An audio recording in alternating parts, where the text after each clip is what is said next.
Welcome to Buckeyes Tomorrow Morning for Thursday, April 25th. I'm your host, Tom Orr. The Akron game in 128 days, the game against Michigan in 219 days, the first round of the NFL draft happening later tonight up in Detroit.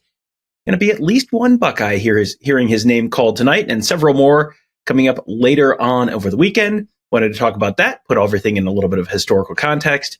I thought, who am I going to have on to talk about this? And then someone handed me a Post-it note that said Kevin Noon no matter what. So I said, okay, well, I'm going to draft Kevin Noon, talk about all of this stuff with us. He actually, not quite coincidentally, wrote a really interesting by the numbers piece at BuckeyeHuddle.com about the NFL draft. Kevin, let's start at the top of the draft, and that is where we're going to see Marvin Harrison picked. As you wrote in your piece, 5 Ohio State receivers have previously gone top 10. Does Marvin Harrison join them this today? And if he does, where is he headed? Yes, thanks for watching. No, I do think he is going to be the 5th, and not only will he join that group of Ted Ginn Jr., David Boston, Terry Glenn, and Joey Galloway. I think that Marvin Harrison Jr. will have the highest spot with going number 4 to Arizona. I'm just sitting here looking at my notes. Terry Glenn going 7 in the 96 draft was the high watermark. I don't think that there's any way that he slides past 4, to be quite honest. It would be a nice reunion with Paris Johnson Jr., who was there. This is one of those picks that has been just kind of locked in for a long time when it looked like it was just going to be quarterbacks off of the top 1, 2, and 3. Hasn't been a lot of drama here. Now, of course, the thing that we can't predict is, does another team slide into that number 4 pick? Do they trade with Arizona? Does Arizona move down? Does Arizona see value in multiple receivers? Say we can get more draft capital if we slide down to 8 or 10 or whatever. But if you're moving up at that point, are there enough quarterbacks in the draft to really move up there to slide Harrison out of that spot? Here at this point, just hours before the draft, I'm going to say no. But I'm willing to push my chips in that he will be a top 10 pick. Yeah, for sure. That feels like you could probably you're probably not going to get tremendous odds on Marvin Harrison being a top 10 pick. That seems pretty safe, but we will find out again later tonight. And then, I thought that was an interesting note. Terry Glenn, the highest drafted Ohio State receiver prior to potentially Marvin Harrison at 7 overall. Here's another interesting one. The last time Ohio State had a defensive player taken in the first round of the NFL draft was 2020. So, Kevin, is that something that might change this year? No.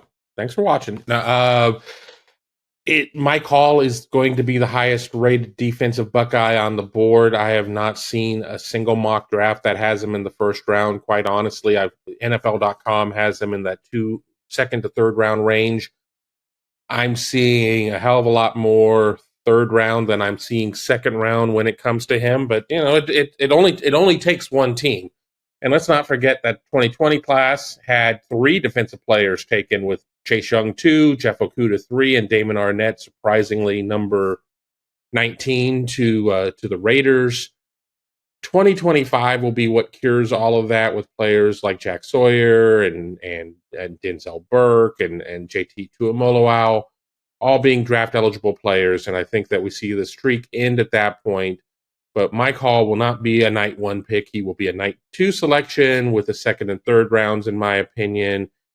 And I think it goes a little bit to just show why Ohio State has kind of run up against a little bit of a brick wall in some years, that it's just not necessarily putting out the number of top-end defensive players. And when you're talking like a program like Ohio State that has more first-round picks than any other program in the country by a pretty nice margin, it goes to show that there just haven't necessarily been the dudes that have been considered to be the best of the best in draft capital. So there's not a Bosa or a Young or somebody like that. But a year from now, we'll be singing a different tune. Yeah, and I do want to get to that a little later on, that something that seems like good news right now might not be good news long term, and something that seems like bad news right now might not be bad news long term. We'll get to that in a minute. But first, I did want to ask you, we're going to call this the Jordan Fuller Trophy. Who is the Ohio State player who goes late? And we'll just define that as like round 4 or later, for example. So who is the player this year that goes round 4 or later and then turns into a really good, solid pro, maybe a better player than you would expect based on where they were picked?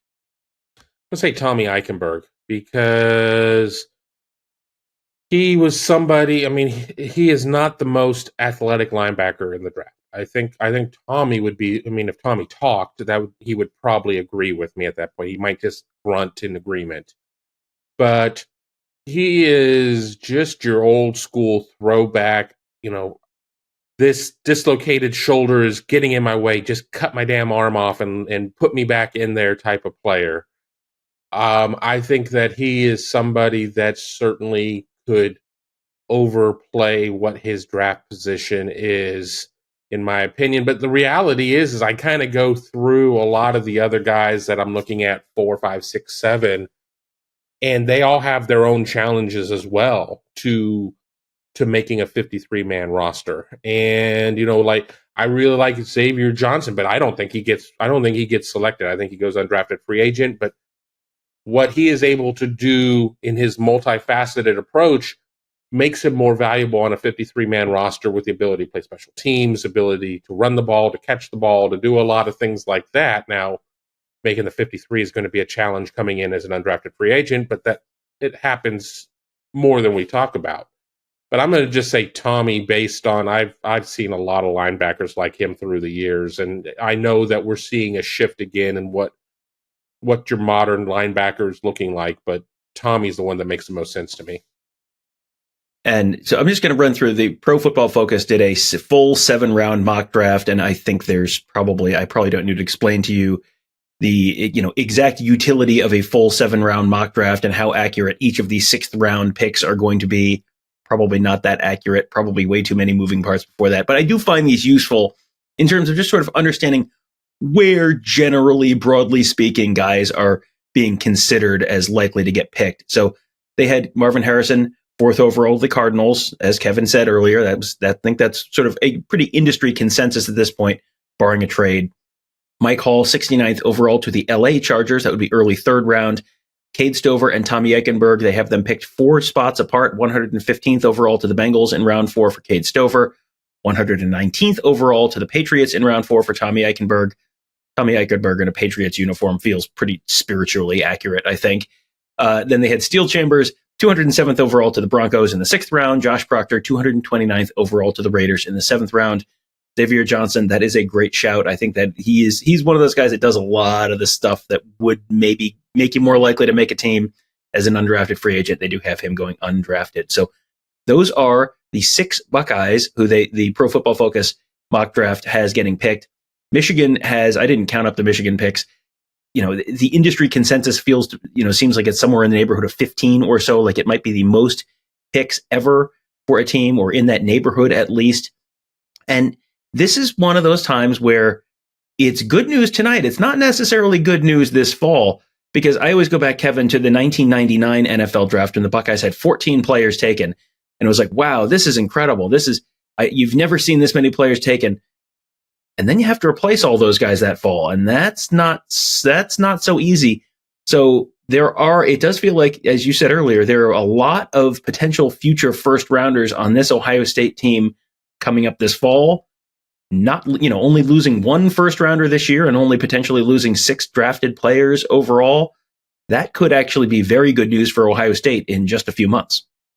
Just a few months, but when we take it a year further and we're talking about the same situation for Ohio State that you kind of mentioned there for Michigan in terms of having to replace everybody. But yeah, we're going to have to find our way to Green Bay in 365 days or whenever the 25 draft is, because it's going to be chock full of Buckeyes. But for this 24 season, which none of us want to fast forward through, hell, I don't want to fast forward through the summer. I know we're 128 days or whatever away from the Akron game, but I don't want to give up the summer quite yet. But it's going to be a team that's going to be deep on talent, because we talk about, recruiting stars, picking up a 3 or 4 or 5 out of high school. It is completely different keeping your 4th-year senior defensive end or your 5th-year senior cornerback or whatnot. I mean, how many stars is that worth? 8 stars? I mean, we don't even have that necessarily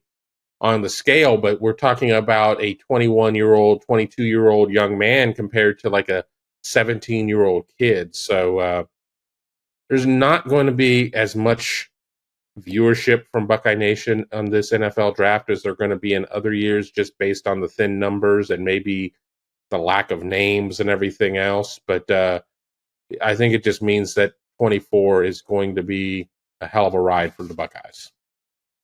It sure feels like it's shaping up that way, and I think there were a lot of people coming out of the spring, coming out of the NFL draft declaration process, coming out of the transfer portal process, feeling pretty good about where Ohio State stands for this fall. I don't know that anything has changed on that front. Should be a pretty exciting summer and fall. As Kevin said, don't wish that summer away. But in 128 days, we'll be back in the horseshoe watching the Buckeyes take on Akron in the season opener. The NFL draft starts Thursday night at 8 o'clock. You can find that on ESPN. Should be an interesting night.